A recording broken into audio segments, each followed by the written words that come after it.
historia de España guarda episodios que aún resuenan entre los muros de sus ciudades, en la memoria de sus pueblos y en las páginas de su literatura.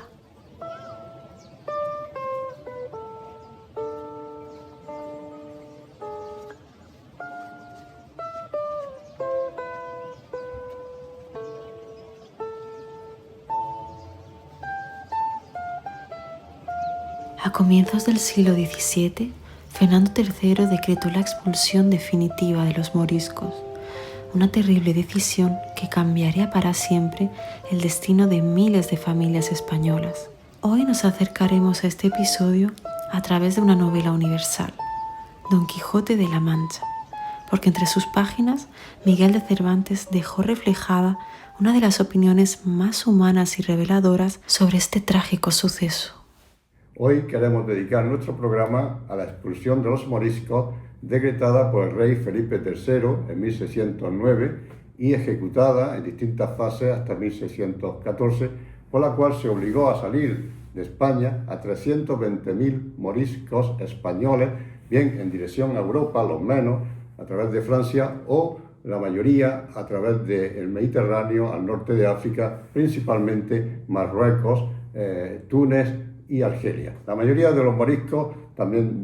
procedían del Reino de Valencia, de Aragón y de las dos Castillas. Vamos a tratar de este dramático episodio de la historia de España, no basándonos en crónicas históricas o en textos históricos, sino en una novela, Pero no en una novela cualquiera, sino en la novela universal por excelencia, el ingenioso hidalgo Don Quijote de la Mancha, de Miguel de Cervantes Saavedra, la segunda parte, el segundo volumen, es decir, publicado en 1615, 10 años después del primero, que es en 1605, y a través de él vamos a conocer la versión, la opinión privilegiada de Cervantes, dado que es casi contemporánea, estamos hablando que está escrita casi en los mismos momentos en que se está llevando a cabo la expulsión. Y además está escrita o está dicha por una persona, un escritor, que en cierta manera tiene fama de antimorisco, mayormente o generalmente justificado por su etapa de cautiverio en Argelia. Bien, nos vamos a centrar en el capítulo 54 de esta segunda parte. Es un capítulo de los más conmovedores que existen en todo el Quijote, y narra el encuentro que tiene lugar del morisco Riscote con Sancho Panza, su vecino y amigo del mismo lugar, el cual pues es absolutamente un encuentro ocasional, pero lleno de alegría por parte de Sancho Panza, en cuanto que lo identifica y lo abraza, le muestra su afecto, se alarma de la temeridad que ha ejecutado, y ante la vuelta de forma clandestina de su vecino, disfrazado como venía de peregrino, Esta situación le hace abrirse y comentarle las opiniones que corrieron por su aldea, sobre todo cuando salieron de la misma su familia, su esposa Francisca Ricota y su hija Ricota, su cuñado, que eran personas que estaban absolutamente integrados, asimilados como cristianos que lo eran, y que el resto del vecindario, los cristianos viejos, pues sintieron enormemente que tuvieran que salir de allí. Cundió las lamentaciones, los llantos, incluso los intentos de retenerla, demostrando con ello que eran dos personas que se querían como buenos amigos y como buenos vecinos, Por parte de Ricote, pues aprovechó para mostrar su pesadumbre, sus lamentaciones, casi su grito de desesperación por la situación en la que había ocurrido, de tener que dejar su país y sin ninguna justificación, y de una manera tan generalizada y sin discriminación ninguna, junto a miles de españoles similares que estaban, como decíamos, integrados y estaban considerados y se sentían como españoles, patriotas y leales al rey. Es decir, hay que comprender que estamos hablando de que ha pasado un siglo. Estamos hablando de descendientes de los moriscos, es decir, de los cristianos nuevos, de los musulmanes que fueron convertidos, fueron obligados a convertirse al cristianismo a través de la pragmática de los reyes católicos de 1502, es decir, que son los que fueron expulsados, es decir, son descendientes de españoles y por tanto eran totalmente españoles, ¿no? El cristiano nuevo además también incluye aquellos que fueron bautizados, se bautizaron voluntariamente, incluso antes de esta pragmática de 1502. Bueno, a través de esta lamentación del morisco Ricote, Cervantes pone el dedo en la llaga al expresar toda una paradoja, toda una contradicción de que unos españoles puedan expulsar a otros españoles. Por ese mismo motivo, es decir, no hay ninguna distinción. Se mete en el mismo saco a todo el mundo, a todos los que tienen esas características, sin entrar a valorar si son cristianos voluntarios, si están integrados, si están asimilados. Es decir, que el concepto de nacionalidad se asocia casi al de la pureza de sangre, es decir, que son españoles los descendientes de los godos, se puede decir, ¿no? De remontarse a 8 siglos anteriores. Los considerados como cristianos nuevos o moriscos, pues no son españoles, según lo que vemos, son una apariencia, una máscara de españoles. Es decir, se manifiesta aquí un error, una equivocación de un gran calado, en el cual Cervantes lo recoge de una forma compasiva, humana y, ya digo, absolutamente objetiva, por cuanto él no acepta que sus pensamientos derivados de la experiencia en Argel pudieran llevarlo a ningún tipo de racismo u odio hacia los descendientes de los moriscos, sino que considera un casi pecado, un error político y una injusticia la que se ha cometido con estos compatriotas. Bien, sobre todo resalta Cervantes, y lo hace en este capítulo, lo hace el 63 y el 65, que estamos hablando de unos moriscos que están totalmente integrados en la sociedad española y se ha llevado a cabo perfectamente la asimilación, ¿no? En estos capítulos destaca sobre todo lo que es la familia de Ricote. Su hija Ricota, que luego vemos que aparece con el nombre de Ana Félix, es un ejemplo de virtudes cristianas y igualmente fue expulsada como tantos otros, ¿no? Esto le lleva a muchos a considerar que el personaje o el nombre de Ricote, Cervantes lo utiliza como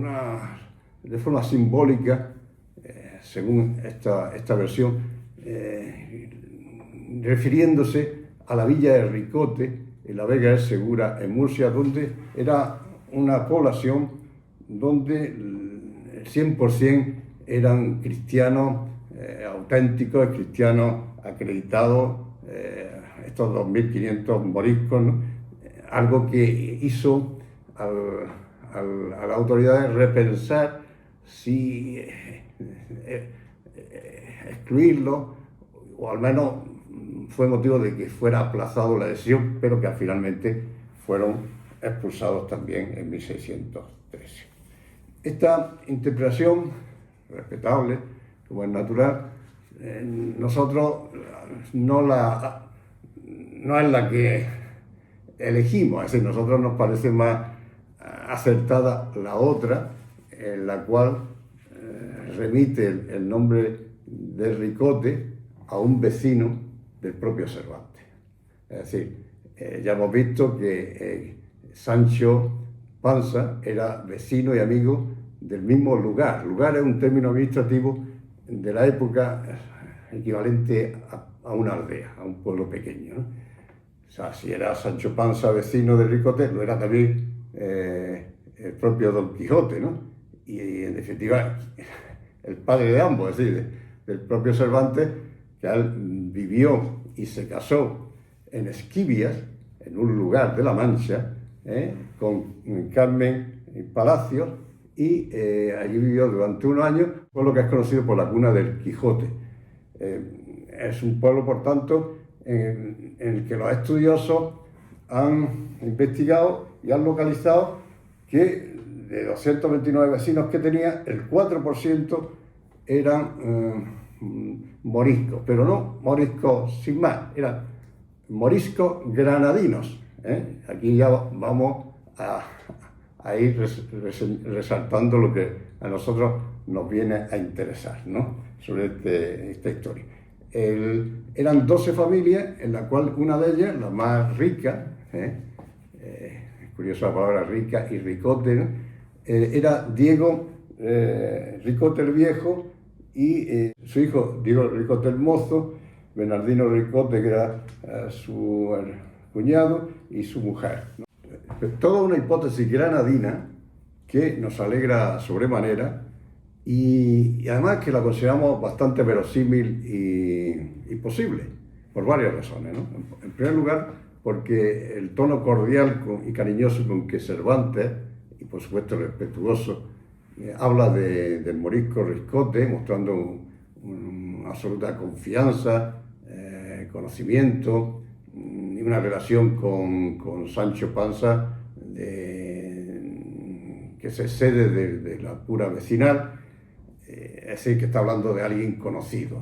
que queremos decir. Luego, estamos hablando de que se cita en el propio texto del Quijote que Ricote ya era un hombre entrado en años, es decir, que hay que contar que si llega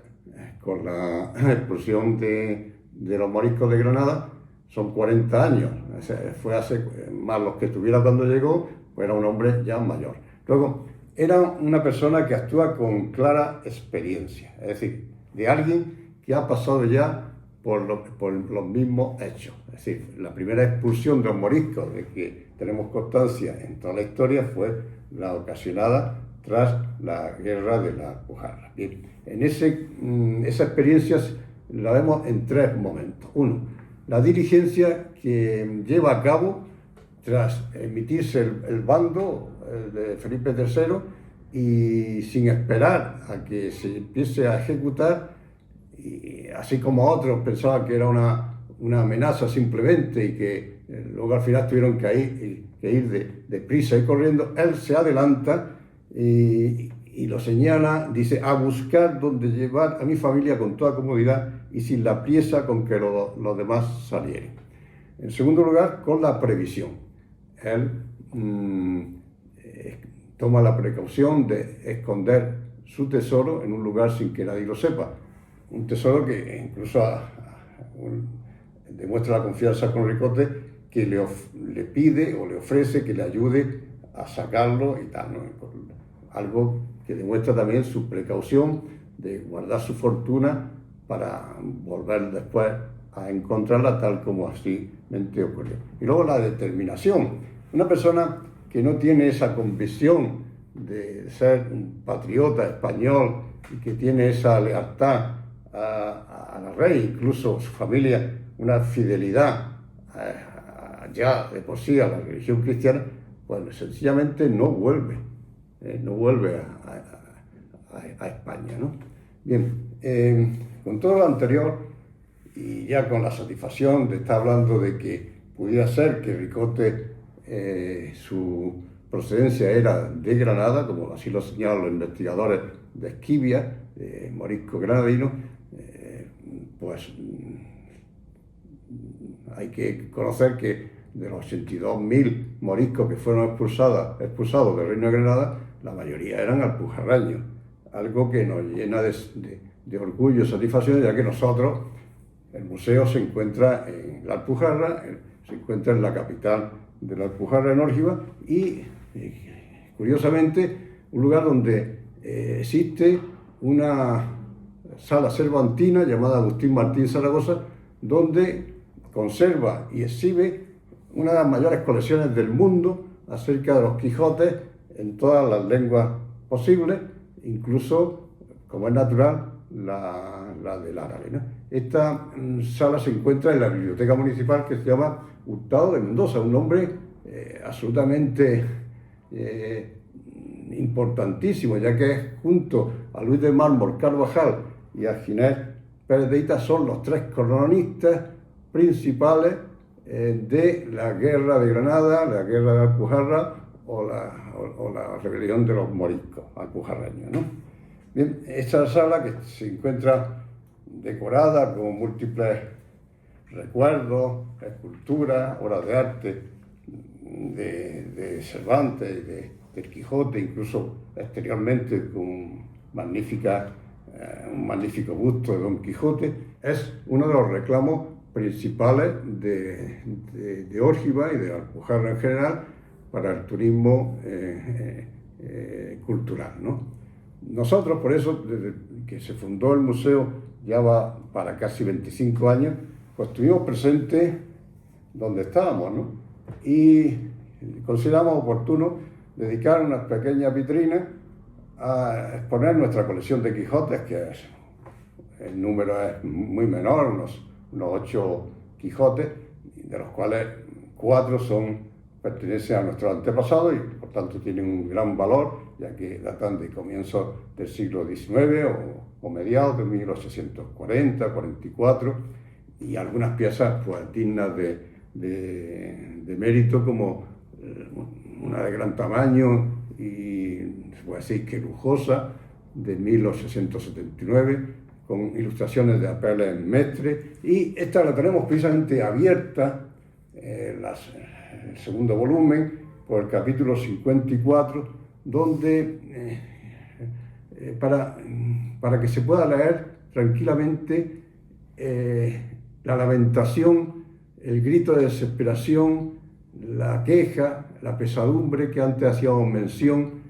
del morisco Ricote cuando le explica sus sentimientos a Sancho Panza. Y merece la pena que la leamos de una forma más tranquila. Fuimos castigados con la pena de destierro, blanda y suave al parecer de algunos, pero al nuestro la más terrible que se nos podía dar. Doquiera que estamos, lloramos por España, que en fin nacimos en ella, y es nuestra patria natural.